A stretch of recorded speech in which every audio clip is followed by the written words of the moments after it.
Hi Papercrafters, welcome to another Design with Jo video. I'm Joanne Rogers and today we are talking all about embellishments and not just how to put on an embellishment, but maybe when you've gone a little overboard, how many is just too many? So let's first of all start with what embellishments are. You're probably most familiar with these types of embellishments, and I've got quite a few here. So these are dots or gems, and they're usually a little bit sparkly, usually round, but they don't have to be. Some can be flat, some can be a little bit more ornate and stick up a little bit more. One of the things you have to think about is if this is going in the mail, are they too fat to go on your card? So that's something we normally think of as an embellishment. But what about twine? And what about ribbon? There are so many beautiful different types of ribbon. But in addition to that, there are things like our dies, our pre-stamped images. And if we have any little tiny ones that are going to accent our card, really an embellishment are all those little extra bits that add sparkle, texture, or just plain pizzazz to our handmade cards. So let's start here with the soft and subtle thank you card. So this just has some embossing on it, and that's all we wanted is a really soft thank you card.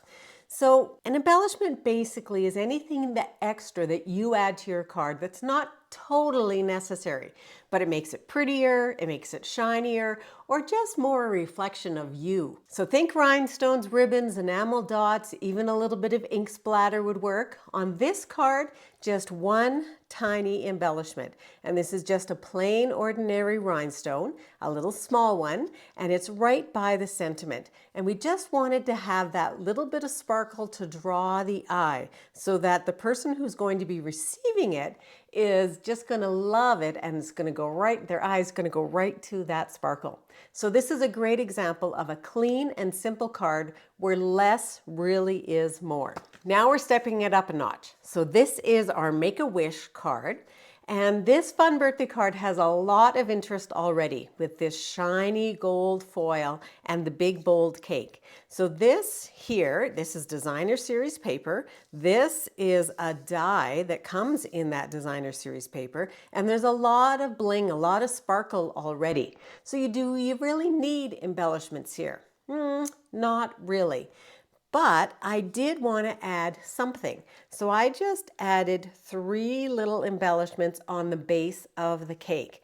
They're not sparkly, so it doesn't pull away from any of the sparkle that's going on. I could have just put 1, but I thought that 3 going down and then ending with a little one was something just a little bit different. So one of the things that you do want to think about is balance. So there's a lot of balance on this card because it's got some right hand stuff, but it's balanced with the words as well as the lines going across. I didn't want to interfere with any of this by putting more embellishments on here because that would be an example of too many embellishments. This card is such a sweet get well wish. We've added a few extra touches here. So we've got some ribbon tied off to the side. We have a tiny gold bee right here, and we have some subtle texture with this burlap paper. The other thing that you really can't see unless you're up close is that there's some wink of Stella just on the inside of those flowers. Those are all examples of embellishments. So when you're thinking about where you're going to put things, remember, placement really matters.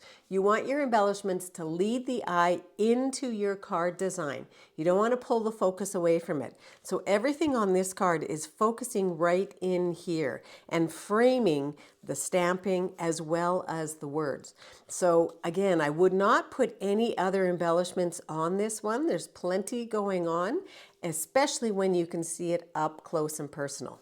Okay, now we're going to have some fun. This card has a twine bow that's glittery and gold, and it also is cool because it frays on the ends. So that's another type of embellishment. We have some bunting at the top, so in behind it's stamped. It's also stamped on this side, but then there's a second cutout die over top. So this is an embellishment. It's something that draws the eye up top and it adds a little extra something to your card. So it's like in a medium embellishment level, this card. The other thing that it has some gold hearts. Now these are nice and flat, they don't stick up, and they complement the gold on the candles and on the cake itself. So another quick tip, you want to work in odd numbers. So there's 3 hearts, there's 1 bow, and there's 1 of these. Even though there's 1 in the background, there's 1 that really stands out. It's usually way more natural and it's visually pleasing when you have things in odd numbers. So now I'm getting to what I like to call embellishment joy. So we have an embossed background. We have dimensional flowers. We have some pearls that are mimicking the colors in the flowers. We have a bow off to the side, and we have layered labels. So we have a lot going on in this card, but the key question is my sentiment still easy to find? If yes, then you're probably good. If it gets lost, then probably I've got too much on here.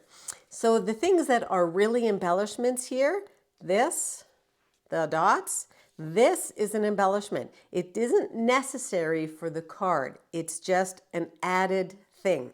And I put it on here so that we had 3 flowers. This is an add to the card as well. So again, you can do embellishments a little bit more than you normally would, but just keep in mind not to overdo it. And this one is just bordering on that right now. Now, this is a little bit of my max bling level for a card. And honestly, I love it. I really like this card. It's going to a friend of mine, and it's got a little bit of everything. It's got some gold foil numbers, has a fancy layered tag, it's got a tassel, it's got some twine or ribbon, it's got some rhinestones, and it has a fun background. But even though there's lots going on here, it's not overdone. And the reason why it's not overdone, I've stayed in the same color palette as the paper in behind. There's a nice bold piece of color here, and the rhinestones are mixing in with the background color. So just the sparkle is standing out, not necessarily color. It's not drawing the eye so much, and it's also fairly close to my focal point. It's not way down here. My sparkles, my gems are not way down here, and everything is really right here. So rule of thumb, if you're adding embellishments just because you feel like you should, then it's time to ask yourself, is it helping the card or is it cluttering it up? So embellishments can add beauty, they can add texture, they can add extra meaning, and you don't always need them. So sometimes we do happen to get into that feeling that we always need to add a little bit of something. I'm going to challenge you that maybe you don't always need to add them. Sometimes simple is stunning all by itself. So use your embellishments with intention. If it makes you happy and you think it's going to make the person who receives your card happy, then go for it. So I hope this gave you some ideas and some confidence to play around with your embellishments, whether you're a minimalist or a full-on sparkle lover. Embellishments really can amp up your cards. So thanks very much for joining me. I hope you enjoyed this. Please subscribe to my YouTube channel and be sure to sign up for my email at jo@designwithjo.ca, and I send you weekly inspiration and all kinds of tips. Thanks very much. Have a great paper crafting day.